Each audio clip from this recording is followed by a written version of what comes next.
people to do to help someone that's in their life that's hard is I have alarms set on my phone to check in with people a couple times a week Yeah. because our lives are so busy. Yeah. We forget things. And sometimes I'll snooze an alarm or turn it off and I might not talk to that person for a week Right. or, like it won't come up again. Right. But just saying, how are you? It's free. It can take seconds. Getting that text, just saying, how are you?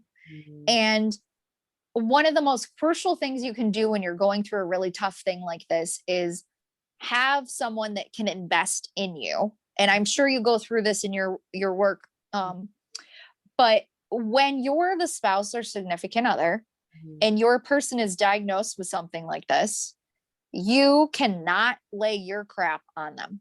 Yeah. You can't, you got to check it at the door. So I had people that knew, okay, at this point in our relationship, whether it's a sibling or a parent or a friend, this isn't about me. This is what Rachel needs. This is her time. She might have 15 minutes. Just let her do it. Yeah. Yeah. And more than likely, you will do the same for them at some point because we all go through horrible things in our life cycles.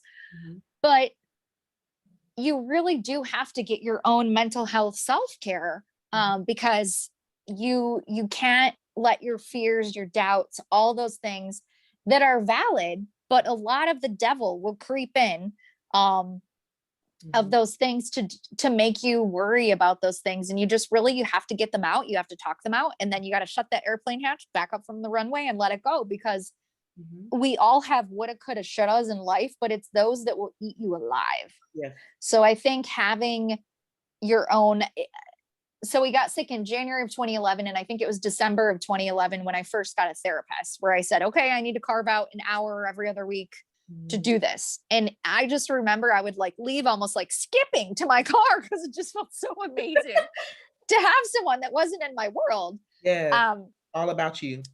Yeah. And people just don't understand. I think for a living, I connect people to counseling. I've done that the last 5.5 years. And I think there's still so much stigma around it. People don't understand. It's so important to have someone that does not know you, not friend, not family, can give you that objective opinion that might say, Rachel, it's okay to cry, or you kind of need to suck it up. You kind of what that is. So I think it's just really helpful to know, have someone on your team, have someone on your side. And the trickiest thing is, because I was the significant other, I didn't have the luxury of believing anything but that he was going to live, he was going to be fine. So I wasn't necessarily allowing myself to believe that he might die. So when he did, it was just I really didn't think he'd die until 5 days before, when I was told he was going to. Did you ever have anybody to tell you have faith? What's that?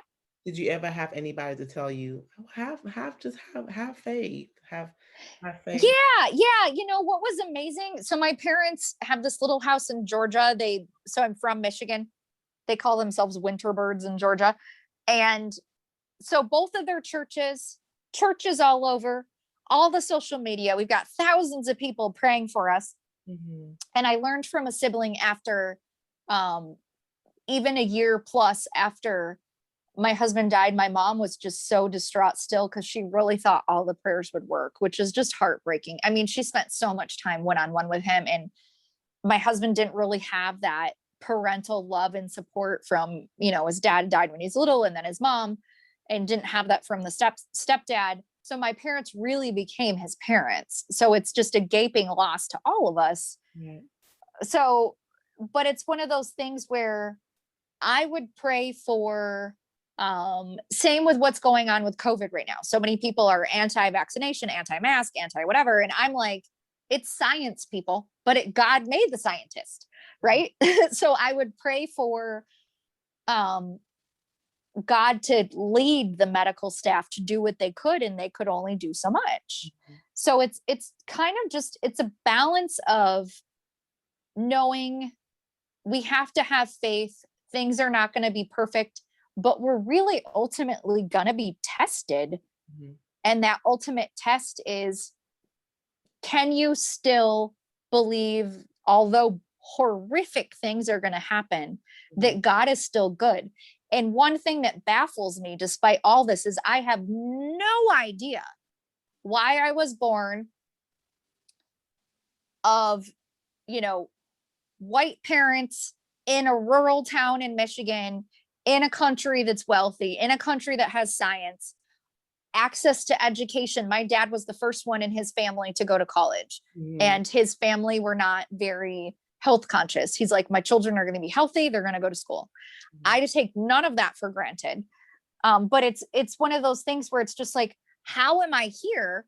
And I have all of these things, but there are people on the other side of the world that God loves as well, but they have to walk 3 miles to get water, or their family is killed by genocide or whatever. Like, it just doesn't make sense. Mhm. It doesn't. But what we can do is we can be good people. Mhm. We can believe that God is going to help. We can do our part to give back and know at the end of the day, I'm doing the best that I can to be a good human and a good person. Mhm. And there's not anything else I can do beyond that. And that's really tough to come to terms with.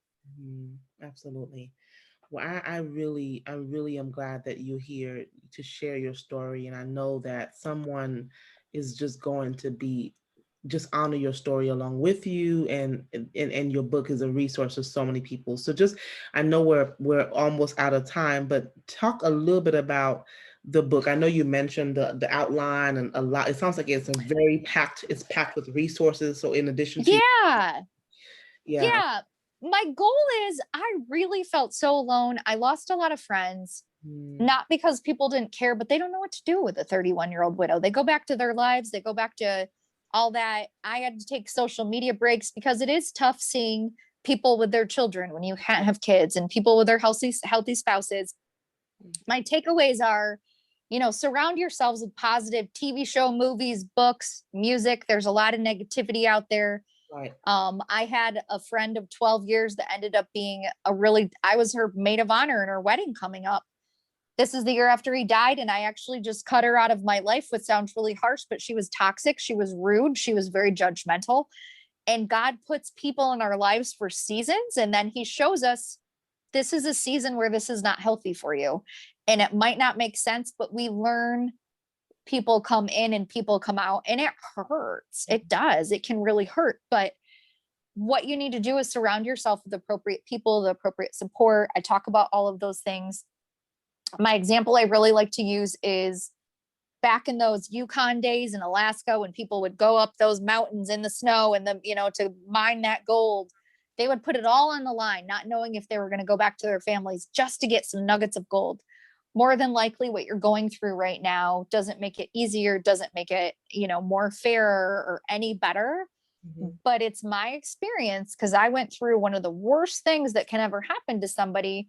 And my belief is that more than likely you're getting nuggets that you're going to use later in your experience. God is placing tough things in your life, whether it's a future career or a volunteer opportunity, Mhm. or just to say to someone, I've been there. I am so sorry. I get it. And you mean it, because you have been there. And I think that my story ultimately shows people my life blew up, but I hung on to the rope. I hung on. I believed God wasn't going to drop me, just like in Footprints. He Mhm. was carrying me.